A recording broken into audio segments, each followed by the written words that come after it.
Adventures of Grizzlebum the Grumblebeast. Deep in the heart of the Bumblewood Forest, where the trees whisper secrets to each other and mushrooms glow like tiny lanterns, lived a creature known as Grizzlebum the Grumblebeast. Grizzlebum was big and shaggy, with fur that looked like it had been knitted out of clouds and mud. He had a nose so long and wiggly that it sometimes tripped him up, and his feet were so big they left footprints the size of bathtubs. But what made Grizzlebum famous wasn't his looks. It was his grumbling. Grizzlebum grumbled about everything. The sun is too shiny, he'd groan on a sunny day. The moon is too moony, he'd mutter at night. Why is this mushroom looking at me funny, he'd complain to no one in particular. All the animals in the forest were a little scared of Grizzlebum. His grumbles were loud, and when he stomped his giant feet in frustration, the ground would shake, causing squirrels to spill their acorns and birds to drop their feathers in fright. The rumor of Grizzlebum one day, a brave little hedgehog named Pippa decided she had had enough of the rumors about Grizzlebum. Why does everyone avoid him? Pippa asked her friend, Birdie the rabbit. Because he'll eat you for breakfast if you get too close, said Birdie, his ears twitching nervously. Nonsense, said Pippa. Nobody's ever seen him eat anyone. For all we know, he could be perfectly nice. Under all that grumbling. So, with her quills fluffed up for courage, Pippa set off to find Grizzlebum and see if he was really as terrible as everyone said. Pippa meets Grizzlebum. Pippa didn't have to look far. She followed a trail of enormous footprints to a clearing where Grizzlebum sat under a giant tree, grumbling to himself. Why do leaves keep falling on my head? Can't they stay on the tree like they're supposed to? He mumbled, brushing a leaf off his furry nose. Pippa cleared her throat. Excuse me, Mr. Grizzlebum?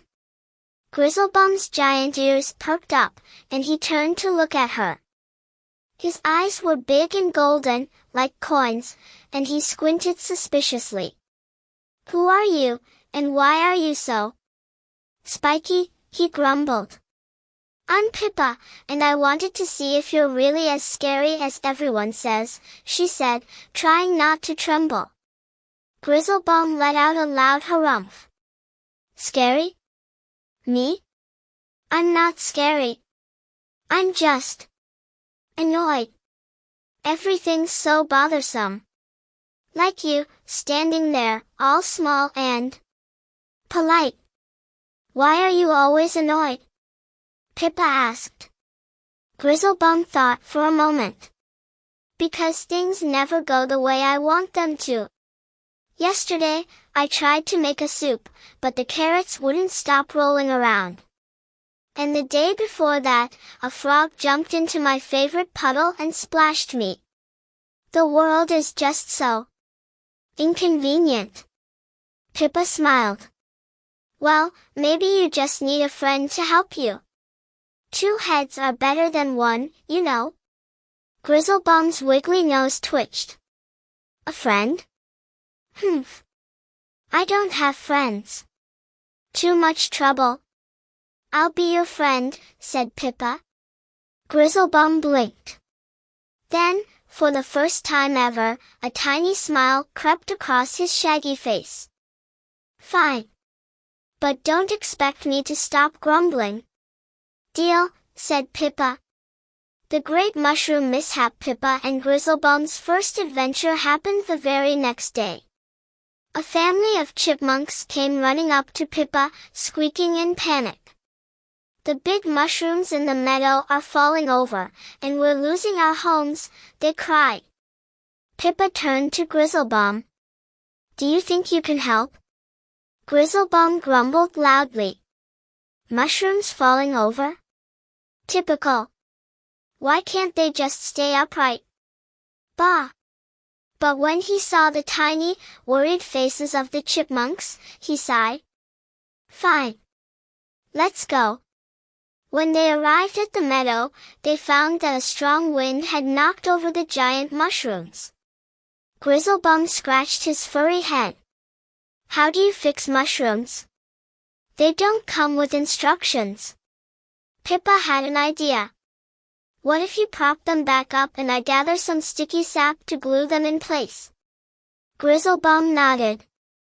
He stomped over to the mushrooms, his big hands gently lifting them upright. With Pippa's sap and some teamwork, they managed to fix every single mushroom. The chipmunks cheered, and Grizzlebum grumbled. Too many mushrooms. Too much sap. But at least it's done.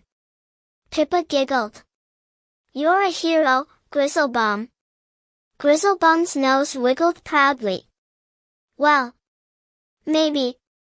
But don't tell anyone.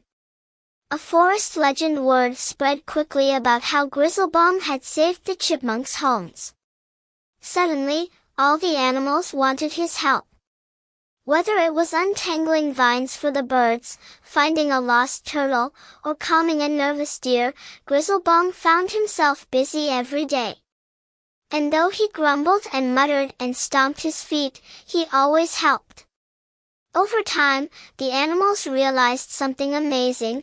Grizzlebum's grumbling wasn't scary. It was just his way of showing he cared. And while he'd never admit it, Grizzlebum started to enjoy being part of the forest family. As for Pippa, she became Grizzlebum's best friend and official grumble translator, helping the other animals understand that a loud, "Why is this pond so wet?" really meant, "I'll help clean it up."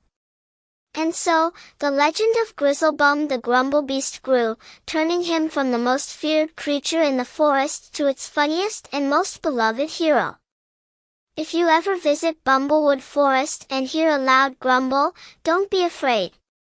Just say hello to Grizzlebum, and maybe bring him a snack. He's always grumbling about being hungry.